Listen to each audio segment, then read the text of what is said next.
Recently, Brad Wilcox of PragerU did a video trying to sell the idea that a man is better off yoked to a woman he has to take care of versus life as a bachelor pursuing his own interest and leisure activities. The reaction from the group of men who identify as men going their own way, or MGTOW, was swift, critical, and on point. Now, you might think that the divide between MGTOWs and pro-marriage advocates is a relatively new one, born on the internet by a collection of men who made a choice to rebel against the institution of marriage and opened a real-time public dialogue about it. In modern times, we can trace the kerfuffle back to the early 2000s when a group of men's rights activists created the first internet forum dedicated to men going their own way. An archived conversation between the founders is linked in the low bar, as is a recorded interview conducted by Rocking Mr. E. Part of the problem those men encountered was also, in their minds, the solution. Men of this type were fiercely independent, or more bluntly put, MGTOWs tend not to play well with others. Rather than cooperate with each other, they often went their own way. That is not a criticism. Quite the contrary, it was MGTOW steadfastness and out-of-the-box thinking that led them to repopularize the idea of men checking out and taking care of themselves. Their ideas were subject to quick evolution. For instance, early in the first known internet version of a MGTOW manifesto, they claimed to hold the objective of, and I quote, instilling masculinity in men. A clear, man-up mandate that would most likely be scoffed at by contemporary men going their own way. Still, as far as we know, the modern use of that term emerged. Many have assumed that this is a first for Western culture and have even struggled to claim ownership over what going your own way means. There's been a fair amount of infighting over that, from which I've not been exempt. Yet if we look at history, we find that the bickering is like two fleas arguing over who owns the dog. The idea of men going their own way is bigger and older than anyone talking about it today. Going one's own sweet way and other variants have been in popular discourse for centuries, including but not limited to men's freedoms and the right to a bachelor life. There is a record of men avoiding marriage, the dictates of gynocentrism, and the attempts by those who would shame men from that path that stretches back nearly into antiquity. One good source to gather more information on this is The Age of the Bachelor, Creating an American Subculture by Howard P. Chudakoff, a 1999 book that chronicles a good bit of the history of misogyny and debunks completely the idea that it is a new phenomenon. Looking back as recently as 1950, we have evidence of the shaming backlash against men who reject marriage and gynocentrism in the form of a book, Why Are You Single?, a collection of essays compiled by Hilda Holland. The thrust of the text throws a shadow on the mental and emotional fitness of confirmed bachelors, raising doubt about the quality of their parents, suggesting unresolved Oedipal issues, a lack of maturity, and insufficient moral bearing. One of the contributors, Dr. Bernard Gluck, wrote that bachelorhood represented primitive and infantile thinking. He also characterized bachelors as impulse-ridden, excessively narcissistic, and even sadistic. It's the mid-20th century version of Brad Wilcox, only with less finesse and undoubtedly less backlash from a population of men more tolerant of being shamed. Reaching back a bit further in time to 1896, Ernest Belfort Bax neatly summarized the obvious driving force behind the resistance. In his essay titled The Matrimonial Privileges of Women, Bax outlines 12 key areas that put men at unjust, egregious disadvantage, vulnerable to fraud, deception, violence, and incarceration at the hands of their wives. Also, in the same year, according to Peter Wright of gynocentrism.com, Mrs. Charlotte Smith feminist activist and president of the Women's Rescue League, spearheaded an anti-bachelor campaign based on her concerns about the increasing numbers of women who could not find husbands. A surprising development considering men outnumbered women in the United States then by 1.5 million. Her solution to the alleged problem was to denigrate, malign, and ultimately punish bachelors in order to pressure them into marrying any woman unlucky enough to remain unwed. Part of her remedy was to have bachelors excluded from employment in public sector positions. Her second punishment proposed a universal bachelor tax of $10 per year be applied, amounting to between 1 to 4 weeks of the average wage, with the proceeds to provide living standards for unmarried maidens, orphans, and the poor. It seems Mr. Wilcox is standing on a lot of shoulders, and it doesn't stop there. In 1707, a conversation about a bachelor tax between two young women was published. Eliza kicks off her conversation with Mariana with the following: "Amongst all the female grievances we have hitherto debated, there still remains one we have not yet touched upon. There are an abundance of bachelors who, through a cowardly apprehension of the cares and troubles of the married state, are so fearful of entering into it that they would rather run the hazard of damning their souls with the repeated sin of fornication than they will honestly engage in wedlock to procreate within those reasonable bounds which the united laws of both God and man have both religiously appointed. Therefore, methinks it would well become the care of a parliament to redress this grievance, so very hurtful to the kingdom in general, as well as to our sex in particular, by some compulsory law that should enforce marriage upon all single sinners who otherwise will never keep a cow of their own, whilst a quart of milk is to be bought for a penny."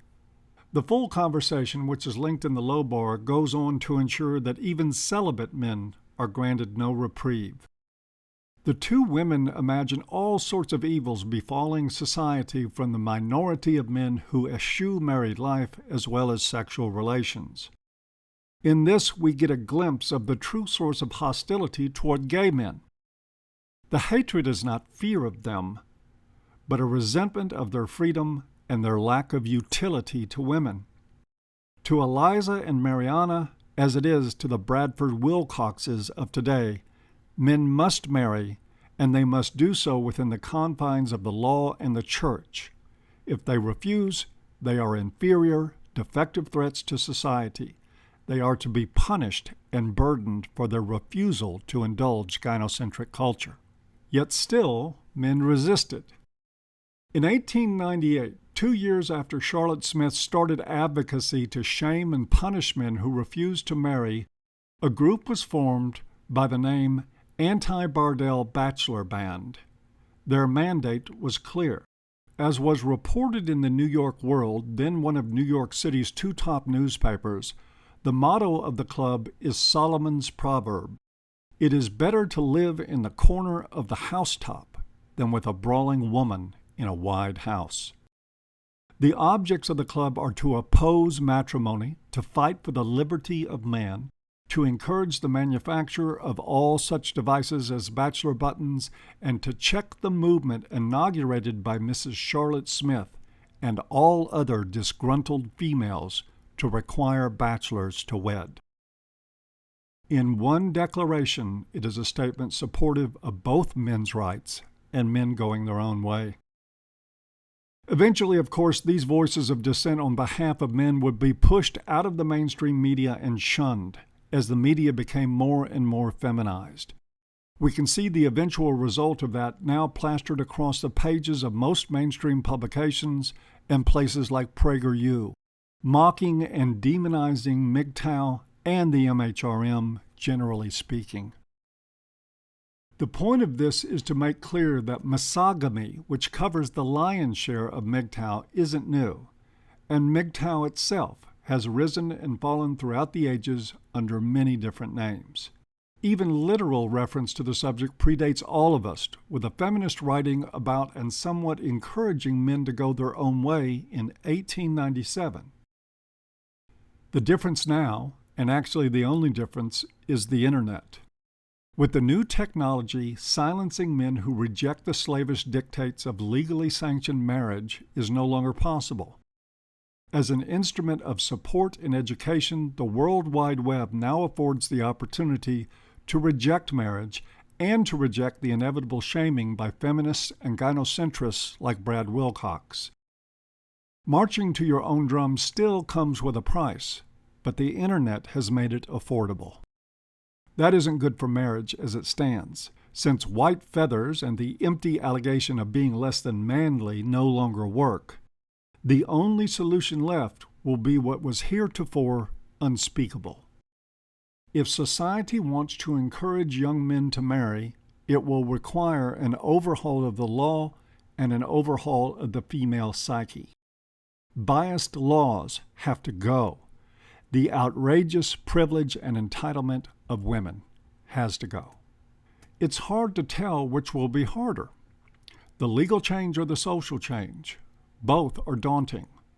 Most MGTOWs won't care to worry about it, though. They will be too busy living their lives.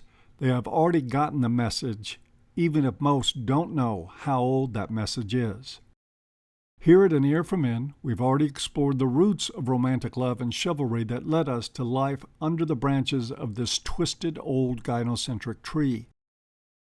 We've taken it back 900 years to the work of Eleanor of Aquitaine and her daughter Marie de Champagne, who commissioned many a troubadour to spread propaganda glorifying male sacrifice for the sake of women. But even then there was a chink in the armor. In the seminal commissioned work, The Art of Courtly Love by Andreas Capellanus, he makes a surprise conclusion after penning numerous chapters on the noble dictates of romantic chivalry. He says, and I quote, "Therefore, if you will examine carefully all the things that go to make up love, you will see clearly that there are conclusive reasons why a man is bound to avoid it with all his might and to trample underfoot all its rules." Unquote. One has to wonder if the courtly Marie ever read the whole work. She might have had him beheaded. Incidentally, the tendency to claim absolute ownership of the meaning of bachelorhood is also nothing new. Over 100 years ago, in The Bachelor book, a magazine dedicated to confirmed bachelors, we read the following. A mere failure to connect on the matrimonial timetable does not constitute a bachelor, by no means. As well, you might call a man a Frenchman who missed his steamer, thereby finding himself in France. Today, many MGTOW will tell you that they had it backwards, that all it takes to be MGTOW, or a real bachelor, if you will, is to miss that steamer. Perhaps there would even be a war of words between Bachelor book subscribers and some modern MGTOW. If there were, though, it would hardly matter. With time and with embracing an understanding of our shared history, a larger revolution is unavoidable. What constitutes a real bachelor or a real MGTOW? I'm not going to pretend to know. I am just thankful that the age of shame is over for any man who chooses, and that the advocates of male subservience to hypergamy and gynocentrism no longer have the pulpit to themselves. They can kiss those days goodbye forever. We know this as we see them on the receiving end of some of the shame they are dishing out.